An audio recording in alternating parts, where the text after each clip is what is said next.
ലോകമെമ്പാടുമുള്ള ക്രൈസ്തവർ ക്രിസ്തുവിന്റെ ത്യാഗോജ്വലമായ സ്മരണകളിൽ കൂടിയാണ് കടന്നുപോകുന്നത്.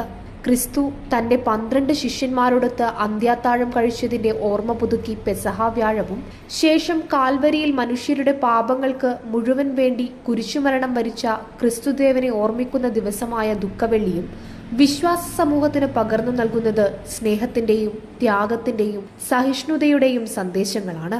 ദുഃഖവെള്ളി പോലെ തന്നെ ക്രൈസ്തവർക്ക് പ്രധാനപ്പെട്ടതാണ് ദുഃഖശനിയും. ക്രിസ്തുവിന്റെ ഉയിർപ്പിന്റെ ആഘോഷമായ ഈസ്റ്ററിനു മുൻപുള്ള ഈ ദിവസം ദേവാലയങ്ങളിൽ പ്രത്യേക പ്രാർത്ഥനകളും ചടങ്ങുകളും സംഘടിപ്പിക്കുന്നു. യേശുക്രിസ്തു കുരിശുമരണത്തിന് ശേഷം കല്ലറയിൽ അടക്കപ്പെട്ടതിന്റെ ഓർമ്മ പുതുക്കുന്ന ദിവസമാണ് ഇത്. ഒരു കാത്തിരിപ്പിന്റെയും പ്രാർത്ഥനയുടെയും ദിനമായാണ് വിശ്വാസികൾ ദുഃഖശനിയെ കാണുന്നത്. ഉയിർപ്പിന്റെ തിരുനാളിന് മുൻപുള്ള ദിവസം അനേകം വിശ്വാസികളാണ് മലയാറ്റൂരിൽ മല കയറാനായി ഇന്നെത്തുക. ഇവിടത്തെ മലമുകളിലെ ബലിപീഠത്തിൽ കുർബാനയും വിവിധ പ്രാർത്ഥനാ ചടങ്ങുകളും നടന്നു. യേശുക്രിസ്തുവിന്റെ ശിഷ്യനായ സെന്റ് തോമസ് AD 52 മലയാറ്റൂരിലെത്തിയെന്നും അവിടെ പ്രാർത്ഥിച്ചെന്നുമാണ് വിശ്വസിക്കപ്പെടുന്നത്.